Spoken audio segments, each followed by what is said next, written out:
ओम गंग गणपते नमः। आप सभी का आपके अपने चैनल पर बहुत बहुत स्वागत है। आज इस वीडियो में हम माघ मास महात्म्य का तीसरा अध्याय सुनेंगे। दूसरे अध्याय में आपने सुना कि गुरु वशिष्ठ राजा दिलीप से हिमालय पर्वत की सुंदरता का व्याख्यान कर रहे हैं। उसी के अंतर्गत तीसरे अध्याय में हम इसका आगे का वर्णन सुनेंगे। तब राजा दिलीप कहने लगे कि महाराज, यह पर्वत कितना ऊंचा और कितना लंबा चौड़ा है। तब वशिष्ठ जी कहने लगे कि 36 योजन ऊंचा, ऊपर चोटी में 10 योजन चौड़ा और नीचे 16 योजन चौड़ा है, जो हरी चंदन, आम, मदार, देवदार और अर्जुन के वृक्षों से सुशोभित है। दुर्भिक्ष से दुखी होकर इस पर्वत को फल और फूलों से परिपूर्ण देखकर भृगु वहीं रहने लगे और यहाँ पर कंदराओं, वनों और उपवनों में बहुत दिनों तक तप करते रहे। इस प्रकार जब भृगु ऋषि वहाँ पर अपने आश्रम पर रह रहे थे तो एक विद्याधर अपनी पत्नी सहित उतरा। वे अत्यंत दुखी थे। उन्होंने भृगु ऋषि को प्रणाम किया और ऋषि ने बड़े मीठे स्वर में उनसे कहा कि हे विद्याधर, तुम बड़े दुखी दिखाई देते हो, इसका क्या कारण है?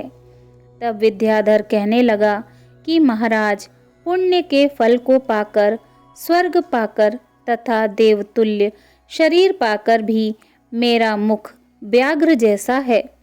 मेरे दुख और अशांति का यही एक कारण है। न जाने किस पाप का फल है। मेरे चित्त की व्याकुलता का दूसरा कारण भी सुनिए। मेरी पत्नी अति रूपवती, मीठा वचन बोलने वाली, नाचने और गाने की कला में अति प्रवीण, शुद्ध चित्त वाली, सातों सुरों वाली, वीणा बजाने वाली, जिसने अपने कंठ से गाकर नारद जी को प्रसन्न किया, नाना स्वरों के नाद से वीणा बजाकर कुबेर जी को प्रसन्न किया, अनेक प्रकार के नाच ताल से शिव जी महाराज भी अति प्रसन्न और रोमांचित हुए। शील, उदारता, रूप तथा यौवन में स्वर्ग की कोई अप्सरा भी इस जैसी नहीं है। कहाँ ऐसे चंद्रमुखी स्त्री और कहाँ मैं व्याघ्र मुख वाला। यह चिंता सदैव मेरे हृदय को जलाती है।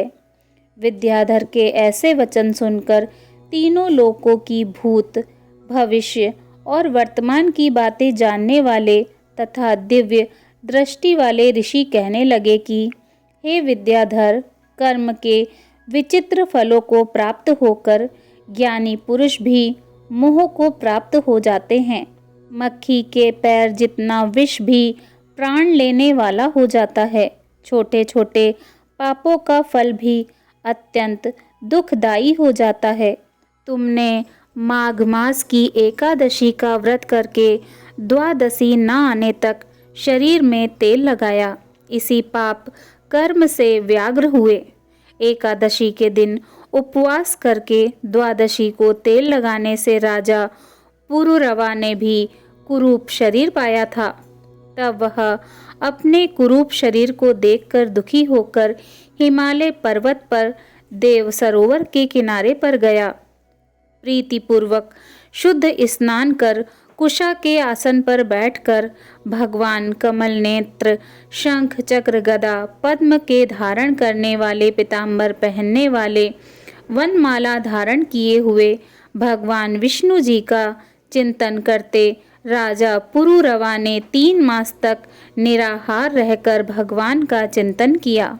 इस प्रकार 7 जन्मों में प्रसन्न होने वाले भगवान राजा के 3 महीने के तप से ही अति प्रसन्न हो गए और माघ की शुक्ल पक्ष की एकादशी को प्रसन्न होकर भगवान ने अपने शंख के जल से राजा को पवित्र किया।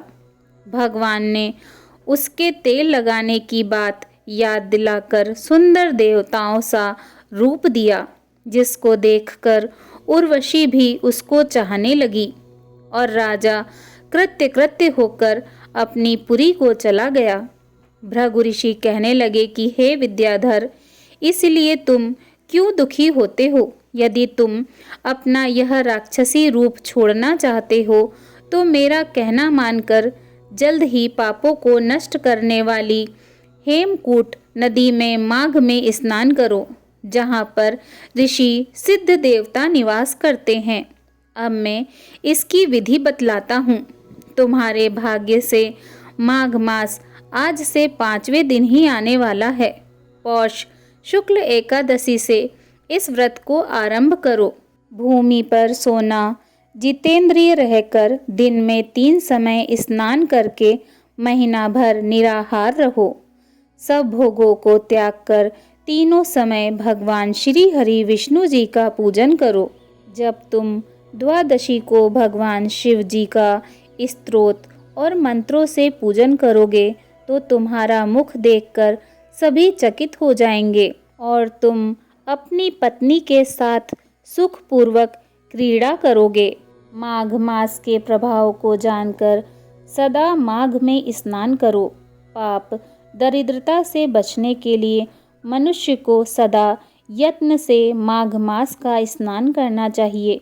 स्नान करने वाला इस लोक तथा परलोक में सदा सुख पाता है। गुरु वशिष्ठ जी कहते हैं कि हे दिलीप, भृगु जी के यह वचन सुनकर वह विद्याधर अपनी स्त्री सहित उसी स्थान पर पर्वत के झरने में माघ का स्नान करता रहा और उसके प्रभाव से उसका मुख देव सदृश हो गया और वह मणिग्रीव पर्वत पर आनंद से रहने लगे। ऋषि भृगु जी भी नियम की समाप्ति पर शिष्यों सहित ईवा नदी के तट पर आ गए। इसी के साथ माघ मास महात्म्य 3रा अध्याय समाप्त। बोलिए भगवान श्री हरि विष्णु जी की जय। ओम नमो भगवते वासुदेवाय नमः।